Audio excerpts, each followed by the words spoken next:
Halo teman-teman, saya Yasmin Nur Izatul Fatimah dari jurusan Sejarah Peradaban Islam. Saya akan mengerjakan tugas ujian tengah semester dari mata kuliah Studi Kawasan Dunia Islam. Nah, tugasnya itu adalah membahas beberapa tema yang ada di dalam buku ini. Buku ini berjudul Sejarah Islam di Subkawasan Indochina.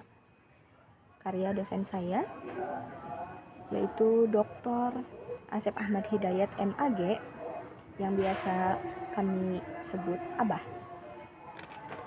Nah, langsung saja tema yang akan saya bahas yaitu tema teori masuk Islam di Indochina. Sekilas tentang itu, ada 3 teori yang saling melengkapi. Yang pertama, ada teori masuknya Islam ke Indochina lewat Cina. Jadi ada pedagang muslim dari kawasan Persia, India, dan Arab, serta suku Han atau suku Hui pada 11 Masehi diberitakan menguasai daerah-daerah di Indochina, yaitu ada daerah Kanton, Hunan, dan Khaso. Nah, mazhab yang ada di sana yaitu mazhab Hanafiyah dan Syiah, namun kalah oleh mazhab Syafi'i ketika para pedagang di Nusantara itu mendakwahkan mazhab Syafi'i ke wilayah tersebut. Nah, pedagang yang berdakwah dari Nusantara ini dari kerajaan Jawa, Sumatera, Patani, dan Kelantan. Nah, teori yang kedua yaitu teori menyebarnya Islam ke Indochina lewat orang Melayu.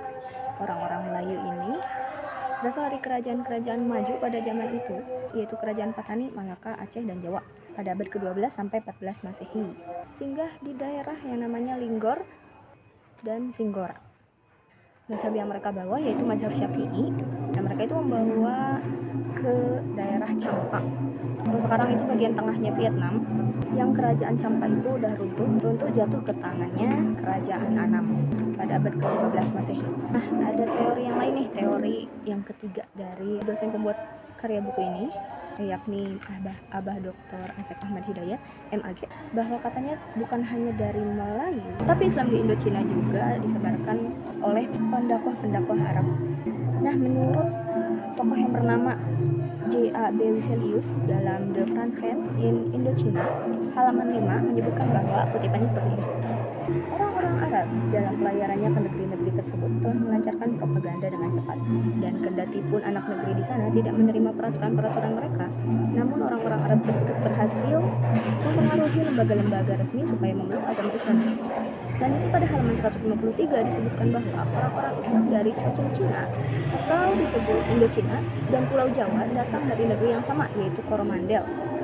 Coromandel sendiri yaitu kerajaan pertama yang pernah berdiri bagi kaum Alawiyah yang datang dari Hadramaut, Yaman. Kerajaan ini kalah dalam suatu perang lalu hijrah ke kawasan Indochina, Borneo, dan Kepulauan Filipina. Dalam buku yang berjudul Essay Relating to Indochina disebutkan bahwa begini kutipannya, yang membawa agama Islam di kawasan tersebut adalah keturunan Arab dan Turki. Islam lalu masuk ke Tibet, ke bagian-bagian yang lebih rendah dari Tiangtang, Hutangha, dan lainnya dibawa oleh para ahli tarekat. Islam juga datang dari pantai laut ke Champa hingga ke pegunungan, seperti halnya juga dengan agama Buddha yang menempuh jalan masuk Hindia belakang dan datang dari arah selatan melalui jalur laut. Nah, disebutkan juga dalam buku itu bahwa dahulu orang-orang Arab menyebut negeri Melayu, terus Siam, terus Indochina itu dengan sebutan negeri Sanf, dan menamakan kepulauan Indonesia itu dengan Maharaja. Nah, tema selanjutnya yang akan saya bahas yaitu tentang kelompok muslim di Rohingya. Kalian tahu kan banyak terjadi kerusuhan terhadap muslim-muslim di Rohingya. Rohingya ini adalah negara bagian dari Arakan pada pra-kolonial. Rohingya sendiri punya arti muslim di awal wilayah Arakan. Itu mencakup penduduk Rohang. Mereka menyebut dirinya sendiri sebagai Rohingya.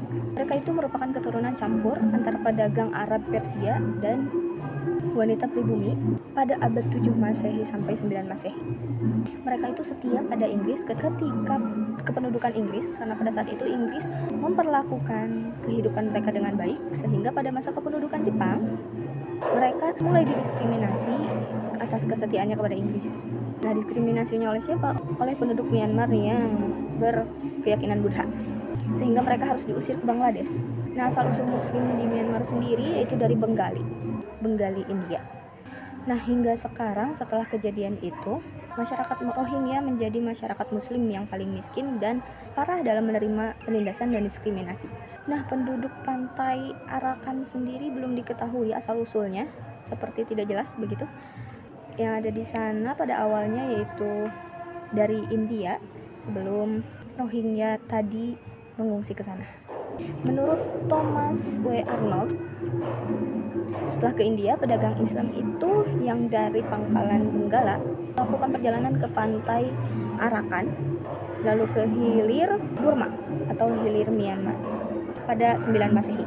Nah, menurut tokoh yang bernama Din Muhammad Abu al-Bashar itu, abad pertama Hijriah pun Islam sudah datang ke sana.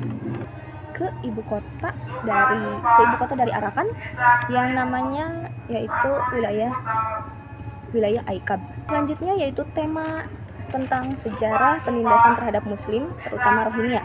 Hal tersebut bukanlah baru karena sejak zamannya Raja Bayinau pada abad ke-16 Masehi, raja tersebut dari dinasti Tonggou, dia sudah memberlakukan peraturan larangan praktek makanan halal dan dilarang menyembelih hewan makanan atas nama Allah, yakni seperti praktik kurban saat Idul Adha. Selain itu, dia juga memaksa masyarakat muslim untuk mendengarkan khutbah dan berpindah agama tentang penyembelihan hewan kurban tadi. Dia menganut ahimsa atau anti kekerasan.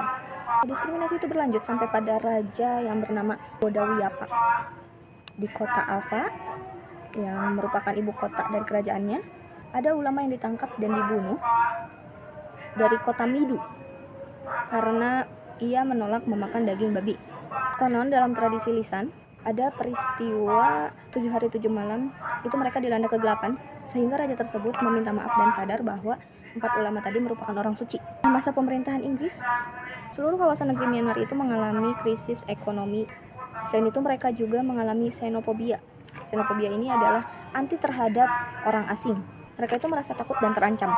Sehingga pada tahun 1930 Masehi, di wilayah mereka ada kerusuhan dari sentimen yang awalnya dari anti India sehingga merambat pada anti kolonial, anti penjajah, dan merambat pada anti muslim. Hal tersebut dipelopori juga oleh semangat nasionalisme mereka.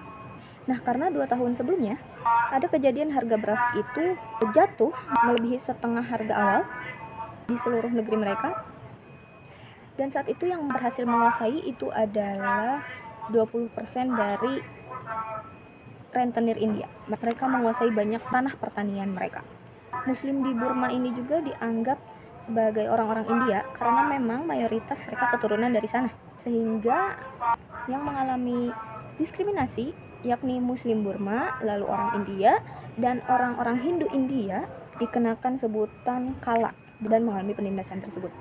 Nah, sekian yang bisa saya sampaikan dari beberapa tema di buku ini. Jika ingin mengetahui lebih lengkap, langsung saja temukan dan baca buku ini. Banyak bab-bab menarik yang bisa menambah wawasan kita. Kejadian-kejadian dan detail-detail yang ada di Rohingya dapat dibaca di buku ini. Sekian dulu dari saya karena waktu sudah sore dan mulai hujan. Lalu saya mohon maaf atas banyaknya kekurangan dan kesalahan. Terima kasih sudah menonton video ini sampai habis. Terima kasih juga atas perhatiannya. Wassalamualaikum warahmatullahi wabarakatuh.